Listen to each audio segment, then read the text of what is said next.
action. I can't get no call to action, but I try, and I try, and I try. Hello and welcome to Call to Action, the go-to podcast for anyone trying to make sense of the world of marketing, business and beyond.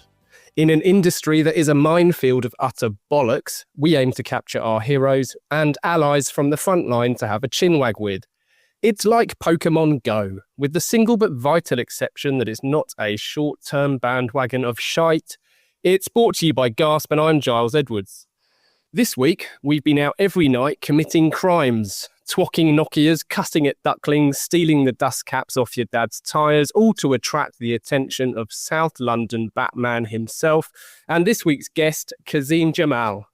A comedian so entertaining he almost makes you hate yourself slightly less for being on Instagram all the time. Kazim has been liberally lubricating the amusement pipes on the BBC, Comedy Central and the Mobo Awards. Before comedy grabbed him by the earlobe and dragged him over to the funny side, Kazeem spent years working in the education sector, primarily with children with special needs and in alternative education, making him humorous and kind-hearted enough to make us all feel really bad about our own decisions, especially the terrible stuff we said to those ducklings. Kazeem says it's difficult to be a comedian. The performing aspect and the writing aspect is not the hardest part. Welcome to the show, Kazeem. Hey, thanks for having me, man. Right, 7 quick fires. Batman or Spider-Man? Batman. Denver Broncos or London Broncos? London Broncos. Too easy, right? On stage or on socials? On stage. Nimbus 2000 or the Thunderclart 2000? Thunderclart 2000. The Office or Afterlife? The Office. Waze or Google Maps? Waze. Oh man, these are too easy. Right, last one. This is an ode to Pizzagate. Ocean's 11 or the Lewisham 6? The Lewisham 6. Oh man, you sailed through though, the quickest of all the quick fires. Wicked. Amazing. Nice one. So Kazeem, as you know, we always like to ask guests like what they've done to get to where they are now. I said only a moment ago that the path you've trodden is fairly uncommon, right? It's a funny story, really. It never really looked like getting to where it is now, where I'm a stand-up comedian. I was born in Southeast London, the old Greenwich Hospital. I think it's a library now, and lived there my whole life, living in Lewisham and then moving out a little bit further.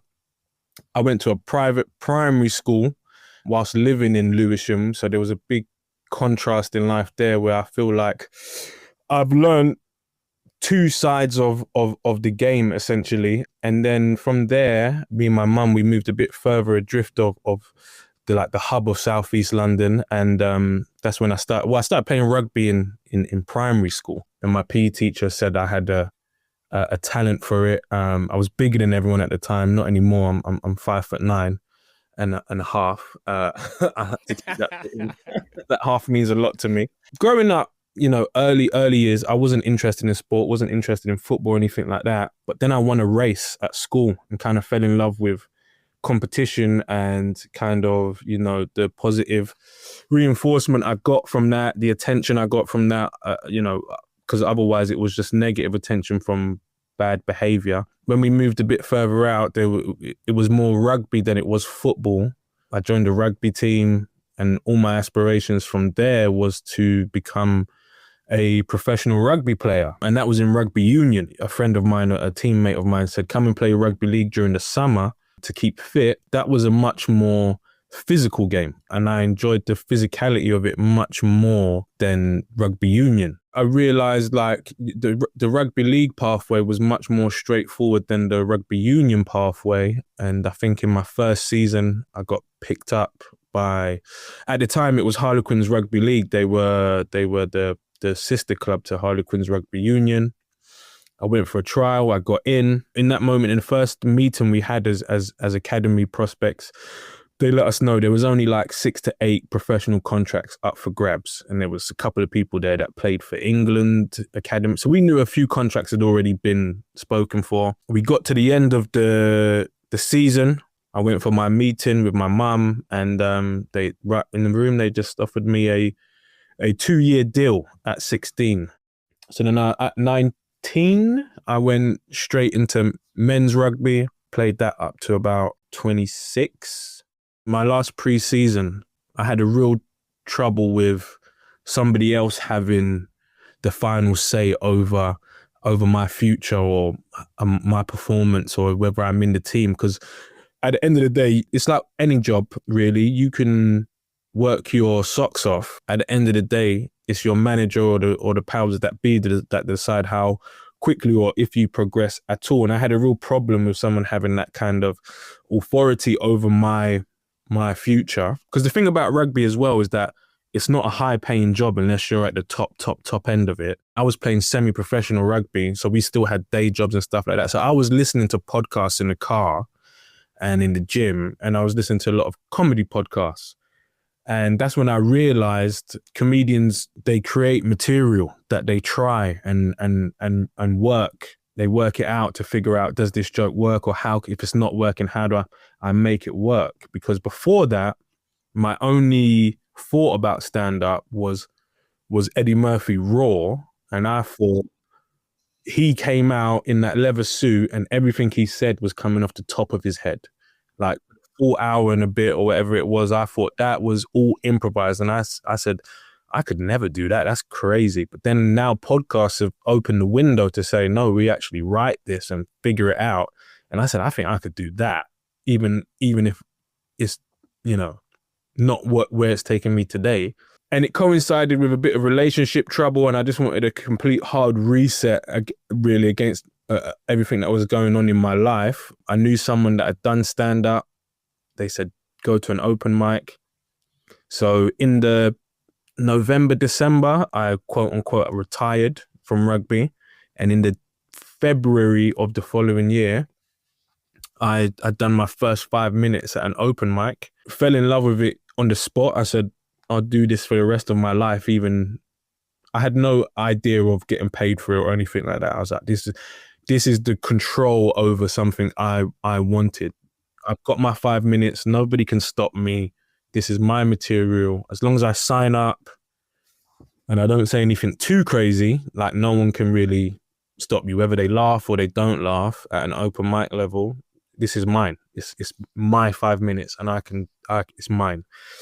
Somebody that ran an open mic said, you might have something here. You need to start treating it like a job, start doing it like as many times a week as you can. That's what I did. And it just went from strength to strength. Now sitting here talking about it, looking back on it, it's been quite a fun journey to get to this now. And it was what's interesting to me immediately is just like, is that kind of ownership that you saw as much as anything else. Not that there's obviously there's no right answer when you ask anyone these sorts of questions, but I guess you can't help but assume the motivations that take people to where they are. And so I kind of assumed that there'd be all sorts of influences, aside from obviously Eddie Murphy Raw, which is one of the best gigs of all time. But I assumed there was more examples like that perhaps drove you to it. And I didn't realize there was so much around the being in control of your own destiny or your own thing, if you like, that was the real motivation.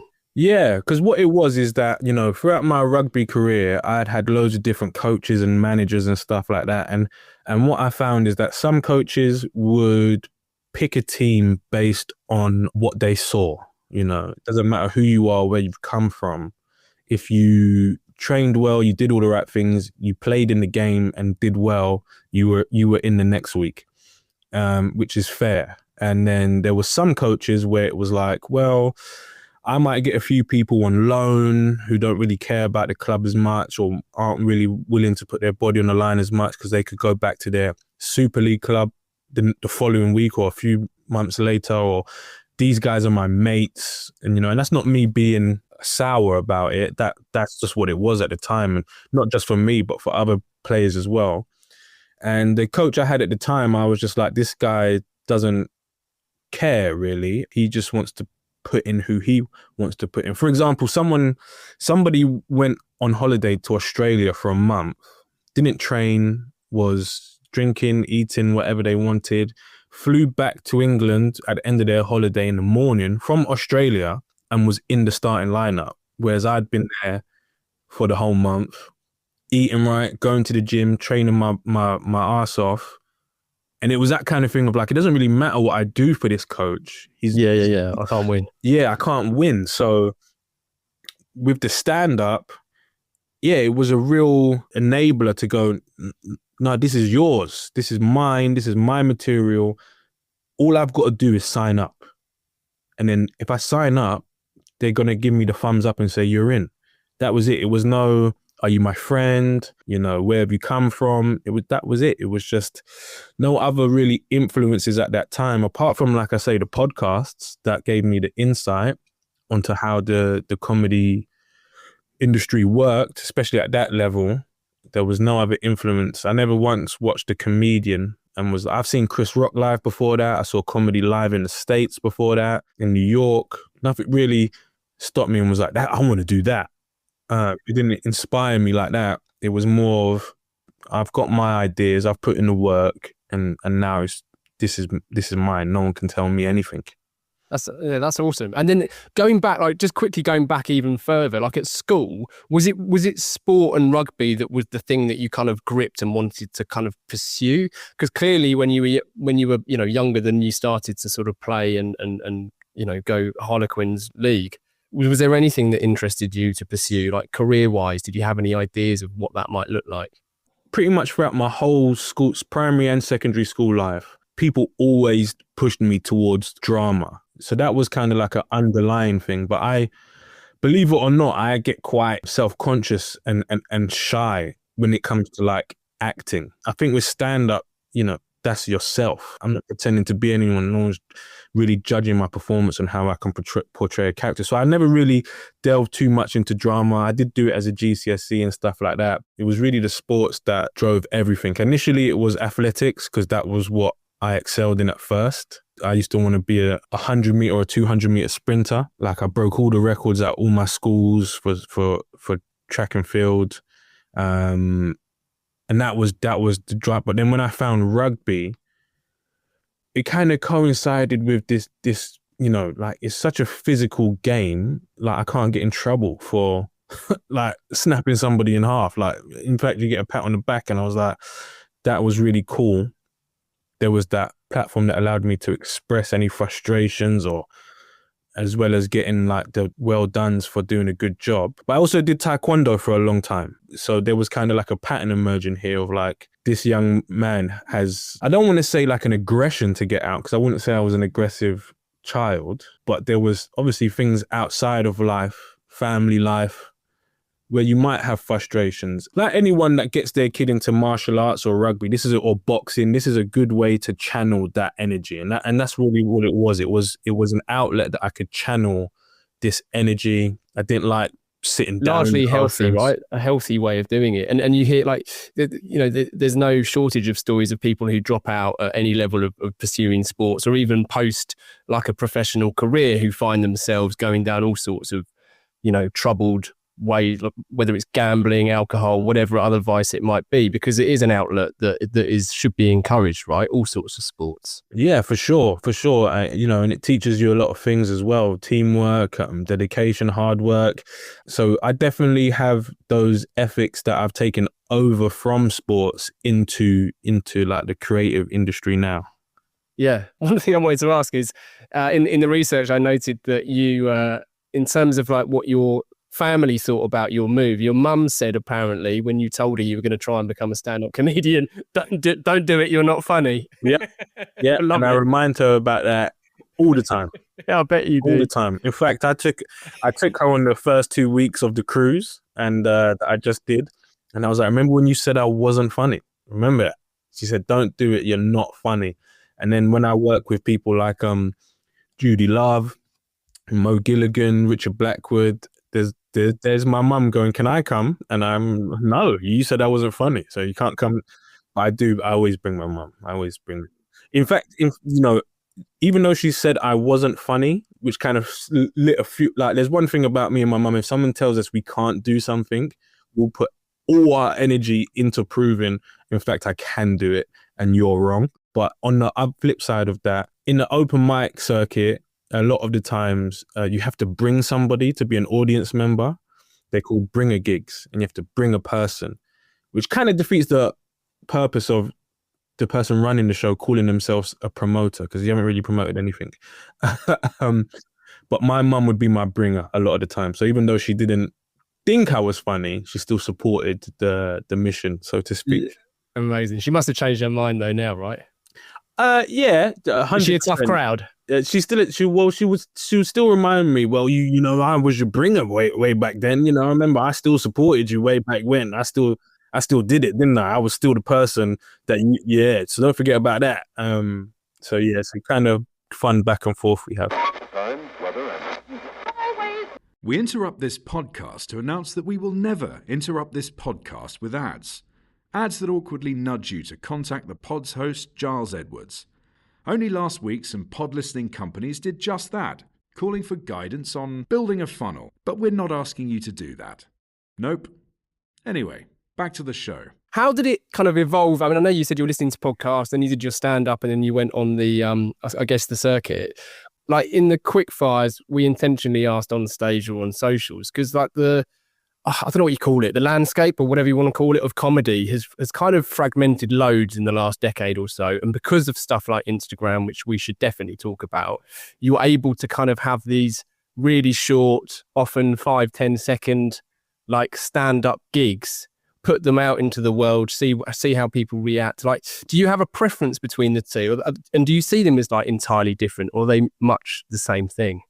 In terms of like you said, being on stage or on socials, I much prefer being on stage, because when I'm on stage, I should say, I shouldn't speak for everyone. When I'm on stage, I feel that, you know, like in life in general, like we kind of are reserved to a certain extent. Some people more than others, but you know, you go on a first date, you go to an interview or around your colleagues or around the in-laws or wherever, there's a reservedness. Even if you're the most wildest person, you know, there's probably some things you're gonna keep back. You know, not everyone. I was just watching the Charlie Sheen documentary. That's someone that's just out there for everyone to see. But in terms of regular people, there's a reservedness, and I find that quite a lot with myself. I keep a lot of things I want to say in. I keep a lot of things I want to do in. When I'm on stage, that is probably the one place in the whole world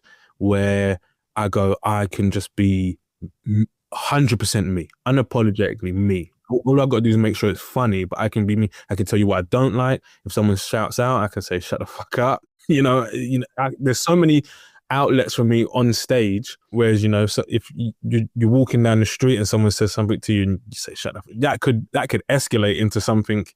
But on stage, it's just a freedom that I have that is kind of unparalleled. That's probably quite a good like energy to have, right? I imagine that fuels you, because like I also want to ask where the line is, or if there even is a line with that, because whether it's you, like I recently saw you joking about you love watching people just miss a train, right? That's a kind of like fairly inoffensive thing to share. Like how far do you push it, or do you literally just go up and there's just no holds barred, you just talk about whatever it is and just bring your opinion to stage?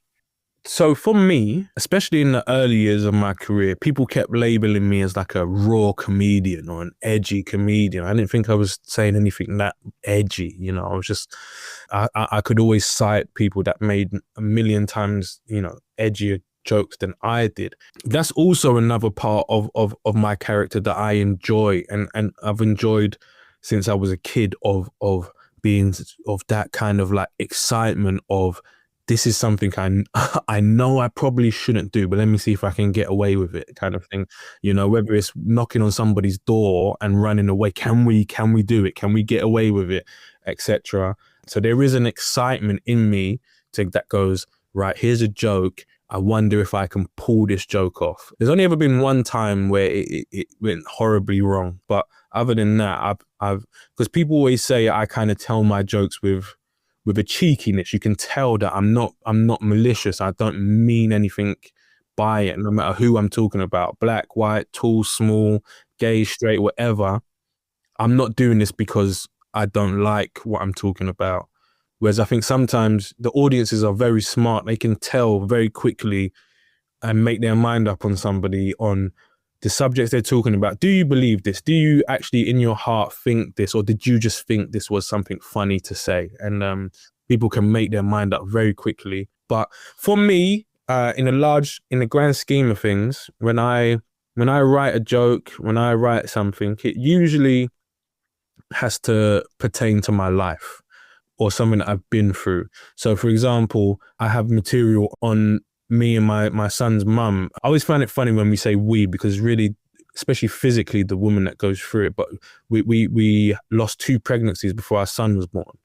And that is something I took to the stage. And that's a really hard subject to navigate and make funny. But I figured it out. But it's not like I was in my house and just went, do you know what's really funny? Miscarriages. No, it was something that happened to me, so I want to talk about it. So there's things I talk about that might be a bit tough to navigate, but it's really, how did you make that funny? And this is personal to me. That's why I'm talking about. I didn't just walk around and think, what's a really terrible thing to make a joke about. It's actually something. Well, do you know what? Kudos for bringing that to stage anyway, because I say me, my wife more so than me, have had a similar kind of experiences, and it was only when it happened to us a couple of times we realized how common it really is. But actually, because people aren't talking about it, whether you do it through comedy or any other type, I don't know, I guess form of therapy, I guess, it's really important, right? So, I think that's a good thing.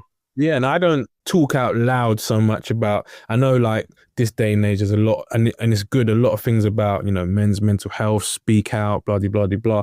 But I don't, and I think that's because I have an outlet and I can talk to a room full of people and go, well, this is something I've been through or I'm going through. And like you say, it's not something that you watch a lot of films and you see somebody get pregnant and they have the baby, and as men, or for me, I thought that's just how it worked. You get pregnant and you have the baby. I just thought, that's what I've seen on TV and films, and then you go through it. And one thing I will say is that a lot of men don't talk about how they feel during that time. That's really what I'm doing. We've also, speaking about it in a whole, is this is something I felt, and like I say, the real challenge is not bringing it to the stage, but ultimately at the end is that I've got to try and make this subject funny. And how do I do that? And it's not about making fun of miscarriages, it's actually making fun of my kind of way of thinking during those times. Yeah, and I think humor's got such a great it's got such a great tool for almost taking something really serious and often heartbreaking topic and dressing it up in a way that makes it easy to talk about. Because I think, especially like in our industry, so in like doing advertising and stuff, the pushback on using humor is, we can't use humor because we're talking about something serious. And like the immediate thing that comes to mind is, this is a bit trivial, but there's a divorce law firm, and their business card and their letterheads and everything is like perforated right down the middle, so everything can be split in two as a kind of nod to like divorce proceedings and then the outcome. And it's such like a witty thing and memorable thing, and yet it's talking about what is probably one of the most difficult kind of emotional journeys that couples would go on, or certainly one of them. And so I always push back when people say like our product or our category or whatever is too serious to use humor, because as you've just said, you talked about miscarriage on stage. Like, I don't feel like it can get much more serious than that. Yeah, I think humor is the great equalizer. It's like everyone has the ability to. There's no barrier to entry on laughing. You know what I mean? So, and if anyone thinks about probably the saddest time in their lives, like it might sound shocking, some of the best laughs I've had have been at funerals. Because that's how, as a family or as a unit, it's like, okay, there's a sad part coming, and we're all feeling that emotion. And then somebody, after, it's all said and done and, we've said goodbye to that person, someone cracks a joke or something happens. I remember one time I was at a funeral, and I remember smelling brandy, and I kept saying, "Who? I can smell." And my auntie was like, "Shush, shush, shush," and just poured some in my coffee, and that's how everyone was getting alcohol around in this church. And then my uncle dropped the bottle, and the bottle, it didn't smash. It did that like ting ding ding ding ding ding, like it cut through everything, and it was the funniest thing at the time. And it, even though we were all trying to hide this alcohol from other family members who would have looked down on us like, "What, you're getting drunk? What?" No, and it was hilarious, and Yeah. that's what I mean. Is like some of the best laughs I've had have been at, and you wouldn't put the two together, but I think laughing can get you through so much. It's not to say that we've forgotten about something bad that's happened or anything like that. It's almost like I'm just taking a break from feeling this way about this topic. I'm just taking a quick break. I'm gonna have a laugh, and then sooner or later I can go back to grieving or mourning or stressing or figuring out, am I going to get this job? Am I going to get into uni? But for 15 minutes, I'm going to take a break and just have a laugh about it. Yeah. Weirdly, you've just reminded me of something I'd completely forgotten. When I went to my wife's nan's funeral, probably 10 years ago now, and her uncle, Pete, who's just one of the funniest blokes you'll ever meet, albeit really unassuming with it. After the funeral, he came up to me and said, "Oh, Nanny Rose always wanted you to have this." And it was literally just a random piece of shit he found on the floor outside the church. It was just like a random stick or something stupid.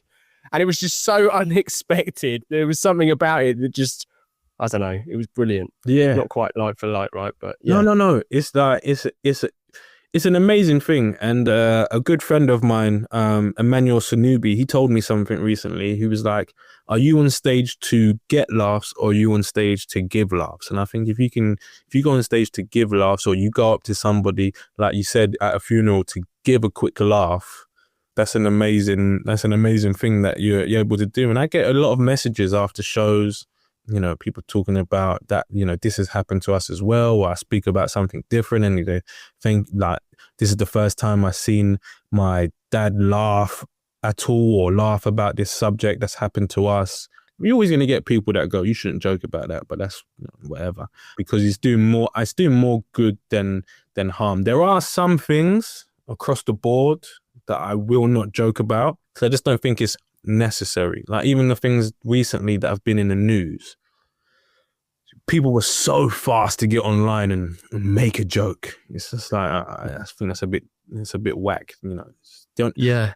There's another thing about comedians is that they feel like they have to be funny all the time. You don't have to be funny all the time, man. Just relax, Yeah. It's not. Do you have to learn that though? Or did you think that when you started? Yeah, you do. You think, whether you're with other comedians, whether you're online, whether you're with your friends, it's that you don't. Some of my friends are the funniest people in the world, and it's just like, I don't need to be funny right now. It's not a competition, Everyone in the circle knows I'm funny, so I don't need to prove anything to anyone. I think when you start out, you're like, I need to be funny, because this is what I'm trying to do. But once you realize that I can do it, it's like Cristiano Ronaldo doesn't need to walk around doing kick-ups everywhere. Everyone knows he can do it. You know what I mean? No. So He probably does though, right?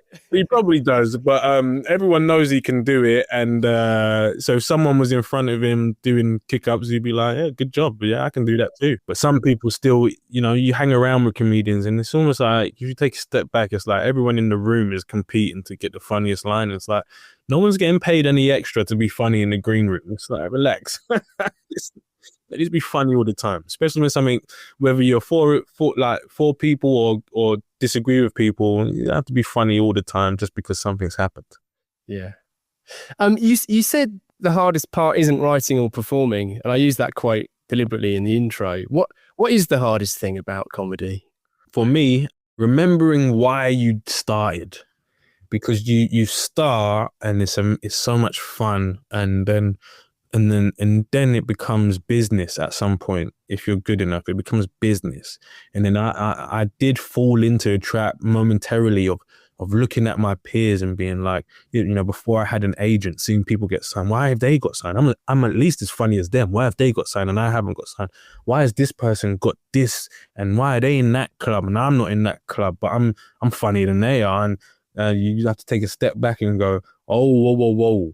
That's not why I started this, because that's why in my Instagram bio it says I'm just having fun, no matter Just what having happens. fun. I'm Yeah, I'll just put having that fun. out. Love it. You know, and the only thing the money or the better gigs or the better opportunities allow me to do is to just keep having fun, keep making silly videos, keep writing jokes, keep, you know, all of that. I did fall into that trap of watching other people, and almost you see the older comedians, you see the bitterness in them. If their career didn't go the way their peers' careers went, and you see that and I don't want to be that guy. So far, that was the hardest part. That was the hardest part of stand-up. Alternatively, was doing it with a 9-to-5 job as well. Like the more thing that's common to everybody that might be listening is that having a dream or having something you're passionate about, that you love, that you wish you could do 24/7, and then having to go into a job that you care about, but you keep finding yourself in your office or at your desk, or, you know, if you drive the bus or whatever you're doing, just going, oh, I could be making jokes right now. I could be writing a sketch and filming a sketch and doing this and doing that.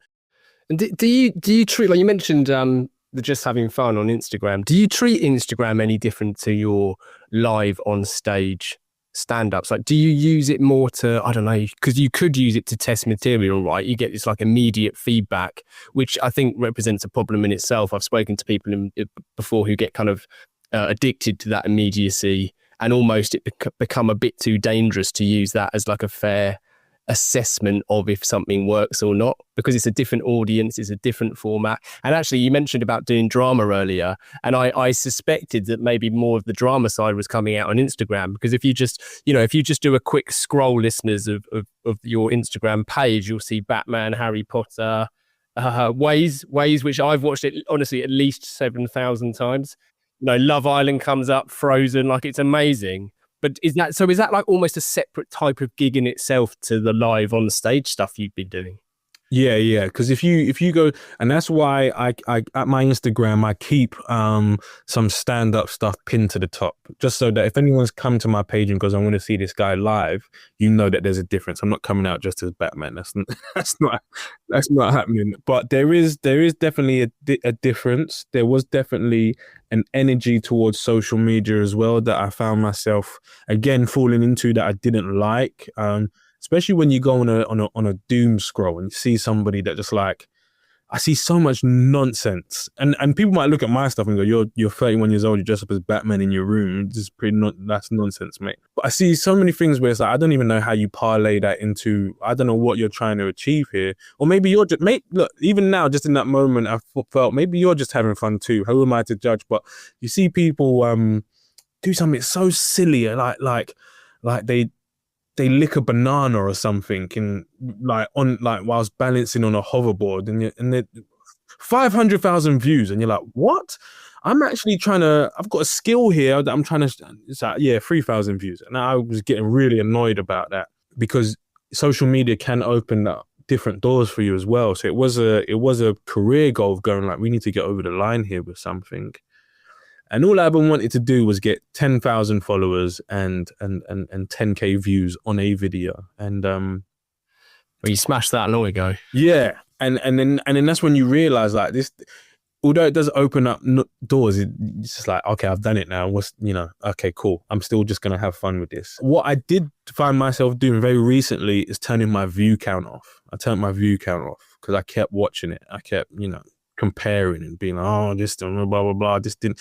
Harry Potter did 1 point something million, and then if something got like 15,000 views, I'll be like, oh, I suck, man, because it didn't, And then you got to remember again, no, it doesn't matter. There are, like, again, key performance indicators I want to hit for each video, but again, if it doesn't, it's fine. I think, social media is a bit fickle. You know, you put something up that might stink. 100%. And do you know what? There's so much randomness about it. And it's the same again, like we go back to advertising, it's the same with that. Like there'll be like some random ad every now and then will go viral. And then all clients will say, oh, I want a viral idea like that one. You just like that sort of stuff isn't an exact science. And actually also there's also a pop culture element, I think, to it where, and using the word pop probably makes sense. If you look at like the pop charts, for example, the number one is normally always bullshit. Like, okay, every now and then it's a good tune, maybe, but it's just like the masses like beige and grey. And actually, I think the more interesting spaces are like the more niche kind of, whether it's music, comedy, anything cultural, the people that are excelling in these little niches, to me, they're like, that's where the real talent tends to lie. Yeah, for sure. That's what you have to like remind yourself, is that you don't want to be a flash in the pan. You don't want to just create some, and that's what I found myself doing sometimes, is being like, I'm just creating this just to, I'm not enjoying the process. I'm not enjoying filming it. I'm not enjoying any of it. And then I remember one night I sat down and I wrote on my whiteboard, I wrote 3 steps. I just wrote attention, skill, and then monetize. And then I just put like a loop around it to say, go back around.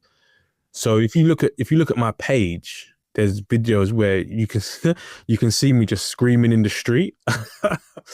And that was to go like, all right, just get their attention any way possible. And it was built out of frustration again. And that's how I felt, as I just want to shout like, hey, I've got something over here. Take a look. And then that's when, again, I went, all right, now I always thought about Harry Potter. I still do watch Harry Potter a lot. And I just thought, imagine like everyone's been to school. How did I go to like, what if Harry Potter was from South London? Like, what if Harry Potter was like my friends? And then I ordered the stuff on Amazon and filmed it. And then, you know, that was a real idea where every step of the way, I was like, I'm having fun. I've had fun filming it. I had fun editing it, where if anyone knows about editing, that can be a real pain in the ass sometimes. Yeah. It's very long. I had fun. I was finding myself laughing whilst I was editing it. And that's a real indicator for me to go, is this going to do well? If I laugh at it and I know what's coming, then I think this is going to do well. And what's really funny about it is I put it online and it only done 6,000 views in the day. And I was like, it did 3,000 views off the jump.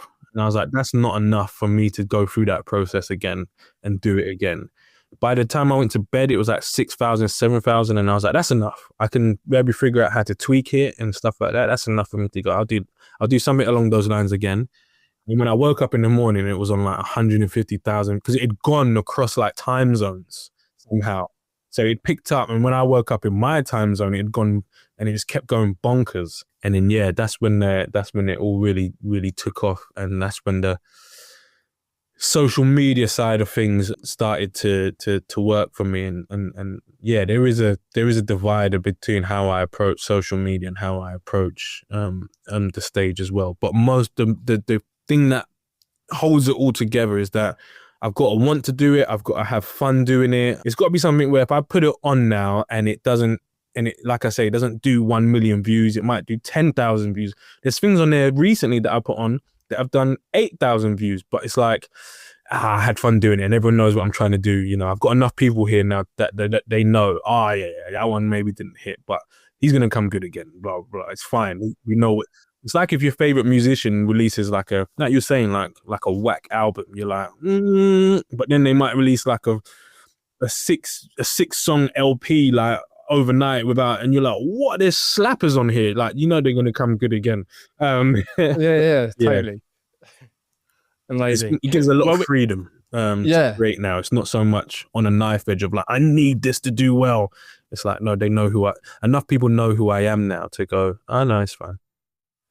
It's one of those things. I wonder if you need to be you need to sort of be thinking, I'm going to put this out there and I don't care if it does well, to get to a point where you can use it properly. Well, it's the same way we approach jokes. When you do new material, and I guess that's the way I've approached it as well, is that when you've got your set and you know it's funny, there's a real comfort in going, I can just do this and make money. But then, you know, there's a burning desire in you to write new stuff. But when you write new stuff, you don't know how the audience is going to take it. This might not be funny. you might just get crickets. There's an excitement and in that of going, I don't know what, this is fun. I don't know what's going to happen. And it's the same with kind of trying to tweak my content of going, I don't know what's going to happen here. Let's just post it and see what happens. But you have to go on stage and you have to go online and go, if it doesn't work, I don't care. I'll just move on to the next one. Yeah. Nice one. I better move to listener questions because we're on 45 minutes in already. So asking the general public for their opinion, be it on Brexit or boat names, is notoriously fraught with danger. But I'll see if we can sneak 3 in. I'm going to start with a ridiculous question because it's from my wife and it's referencing your Waze video. And I don't even know if it's possible to answer this. She wants to know, what are the top 5 things you keep in your favourites? What, like apps or websites? I don't know, mate. No, it's that line. It's that line kills her every time.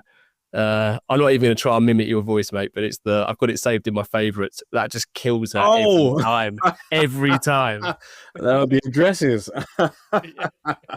The funny thing is I probably don't have any address saved in my favourites. No. I don't know exactly. Morley's. Shout out to Morley's. Okay. You know, you quickly give a quick search in where, you know, especially if you're out of London or something like that. I wonder if they got a Morley's around here. No, it's a ridiculous question. I'm gonna go to the next one. Let's. So got a question from Susie. She says, "Where's the line between being funny and being offensive?" We kind of touched on that a bit earlier, right? The thing is you don't know where the line is until you don't know where the line is until you cross it. You know, you don't know where the landmines are until you step on one and go, I ain't got a leg anymore. And I think, you know, if I can say anything, is that you have to give creative people the space to try and then go, whoops, let me go back to the drawing board and figure out how to make this better, or, you know, because everyone makes mistakes. I mean, comedians 9 times out of 10 they're not trying to offend anyone. You got to remember every single time, you know, 9 times out of 10 the only agenda a comedian has is to be funny. Their agenda is not to offend anyone. They're trying to be funny, and it didn't work. They're going to go back. They might dump the joke. They go, no, that didn't work. I'm never trying that again. Forget about it. Or they might go, I might be able to figure it out, you know.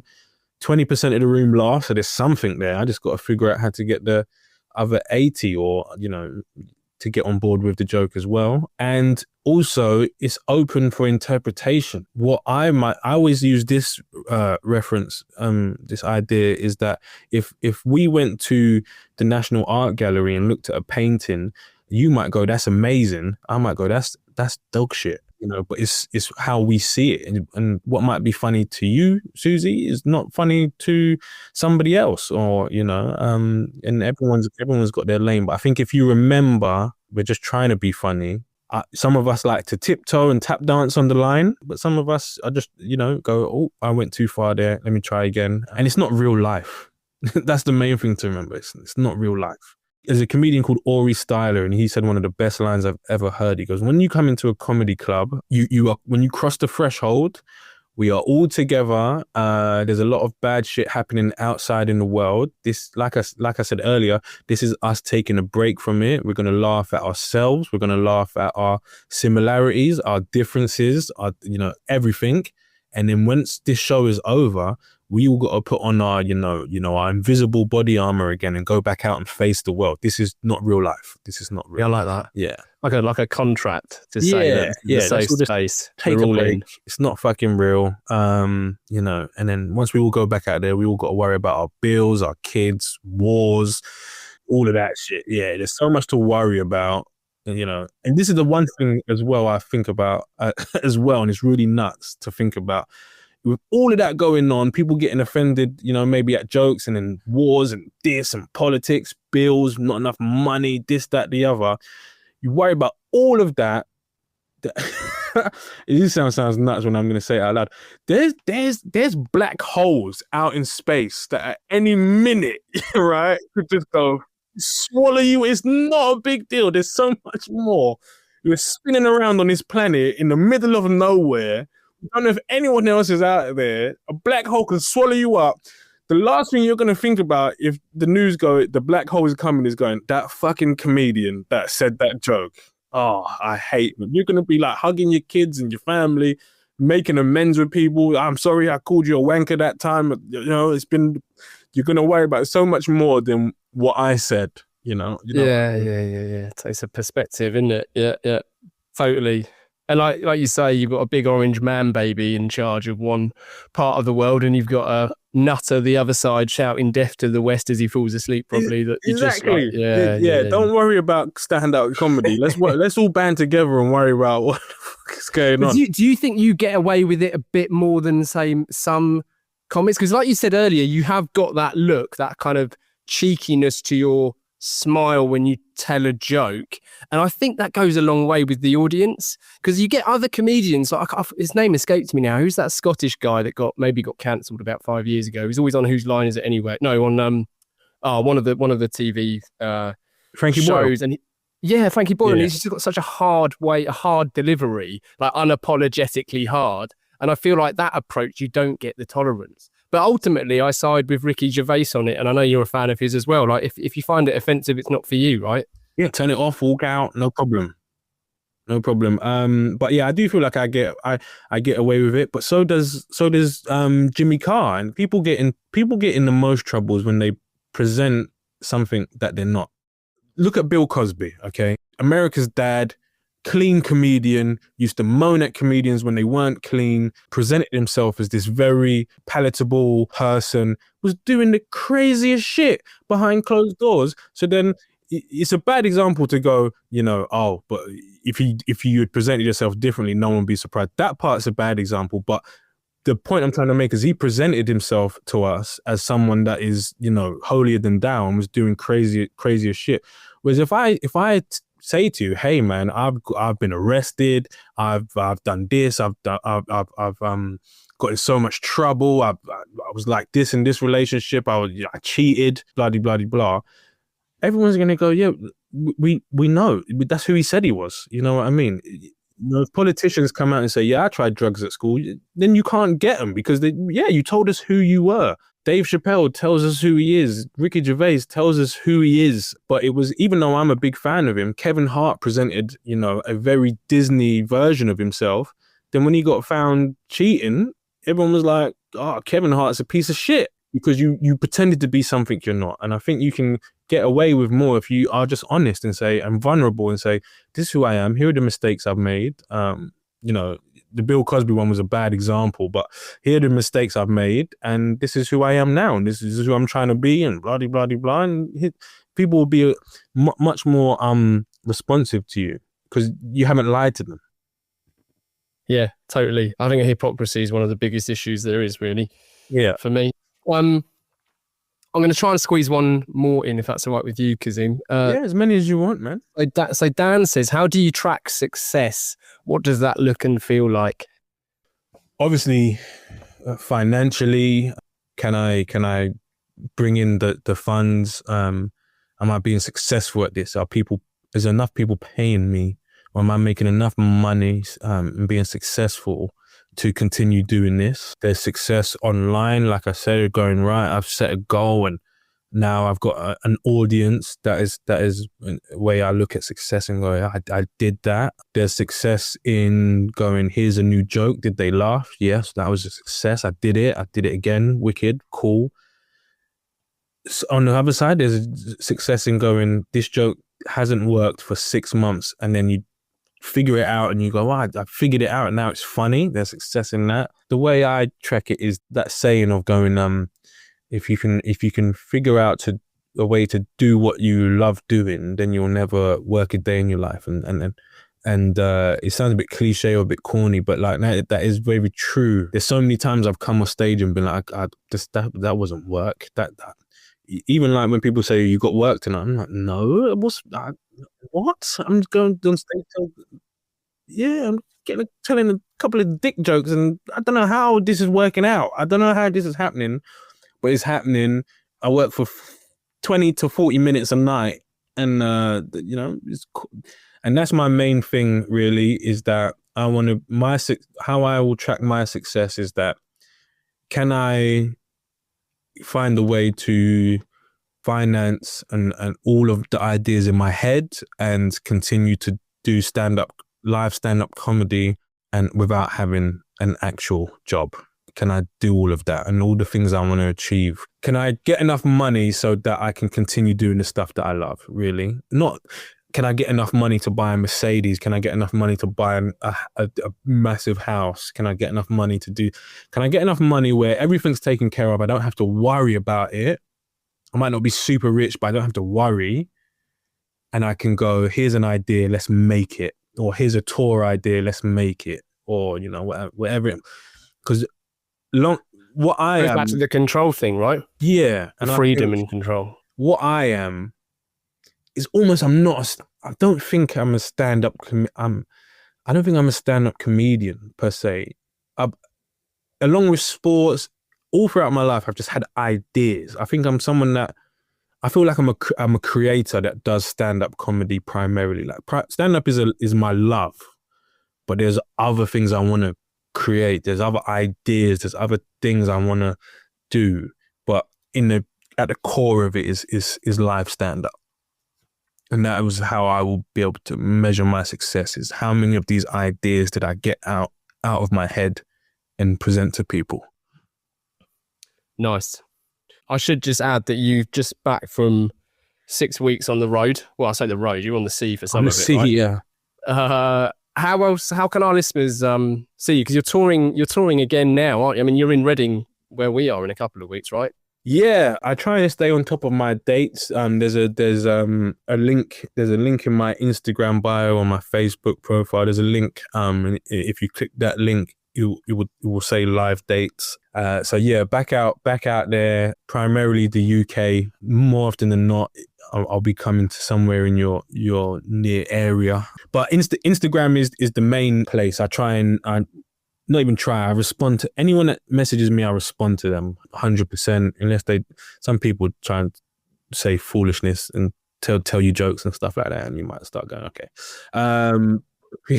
But people want to talk about football, people want to talk about jokes, people want to talk about films. I'm like, yeah, let's talk. So if you want to actually reach out, definitely give me a message on Instagram. Well, we're going to link in the listing, so our listeners now can have a look in the listing. We're going to have a few of your videos there. I'm going to start with the Ways one. I'm not going to say it's your best work, but I think it's your best work. Wicked. The view count might disagree, right? But it's I've lost count how many people I've sent it to. But that's the beauty of it, is that you think you love it as the number one video, and someone might go, I prefer Frozen. I don't know, like it's that's the beauty of it, is that everyone's got their favorites. You know what I mean? Frozen is a gem, by the way. It's a gem. Some of the pertinent poses we usually end with probably aren't as applicable, but I am going to put the last one to you, Kazeem, which is we always dedicate every episode to someone, and we bestow or hospital pass that honour, depending on your view, to our guest, who has to give the reason why. Would you dedicate this episode to somebody? I dedicate this show to my mum for the support, the endless support. I dedicate this show to my dad. You taught me a lot without, being there. My dad was not in my life at all, really. So those are the things I draw on what kind of man I want to be, and have got me this far. Primarily to my son, but to the kids, this gives you another thing to work hard for. And lastly, anyone that told me stop mucking around, you can't be a clown for the rest of your life. That's amazing. Quick dedication for you. Yeah, you were wrong. Amazing. Brilliant. That's a great mix of dedications. Well said. Yeah. Well said. And big shout out to anyone that supports me. Yeah. Nice one. Right, so a final call to action then to our listeners. Again, just check out the listing. We've shared links to everything we've discussed. The Frozen video will be there too. We're going to share the links to sign up to the mailing list. I do urge you to check out where Kazeem is performing. And if you can't get to a show, just get on his Instagram. But how else can our listeners get more, Kazeem? Now that I'm back from being abroad, I've got one more trip abroad, but like I said, I've got a lot of ideas, so I'm really going to start focusing on YouTube. So if you could, even though there's not much on there now, if you are listening, do me a favor and give my YouTube a subscribe. There's a lot of sketch comedy and just kind of like content that will allow you to know me a bit better, and that's just fun. So Instagram, mailing list, YouTube. But yeah, just give me on any platform, just give me a message. I'll make it one of my main things to get back to anyone that's taking the time out to follow me or message me. And if you see me out and about, even though I might be frowning, because I've been told I always frown, do come up to me, man. I might pass it off as like, what? Thanks so much, man. I love it. That's the narcissistic side of me. I only took an hour to show it. Yeah, I go over to my fam. I'm like, you see that? I'm a big deal. Did you see that? Yeah. Even though the other day in IKEA, someone referenced me as that funny guy. Didn't know my name. I was like, yep, that's me. You see that? That feels like a stepping stone to where you're going to be, though, right? Yeah. I think everyone has to go through that first stepping stone. Oh, yeah, for sure. But no, it's not lost on me. If anyone does recognize me and, do come and say hello, I do. It's more, I joke about it, but I do really appreciate it, because you never know. You never know if this thing's going to work out. And if anyone's listening, that's my main thing. It's just, like I say, anything could happen at any time in this crazy world. Just have fun, man. Yeah. Love it. Well, that's a perfect point to end on. So listen, thank you so much for joining us. It's been a real pleasure, mate. No, thank you for having me, man. Appreciate it. Finally, thank you to everyone listening. If you've enjoyed the episode, please share and review the pod. Keep your questions and guest requests coming in. To get in touch, it's easy to find Gasp online, or email the mouthful that is call-to-action@gasp.agency.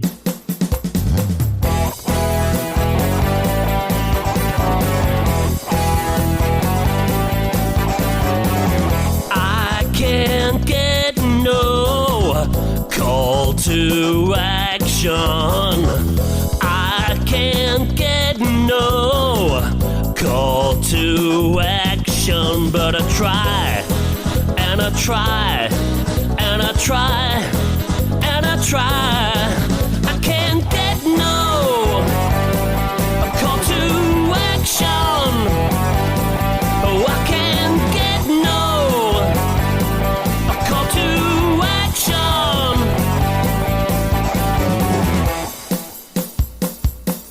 Yeah, hey, hey.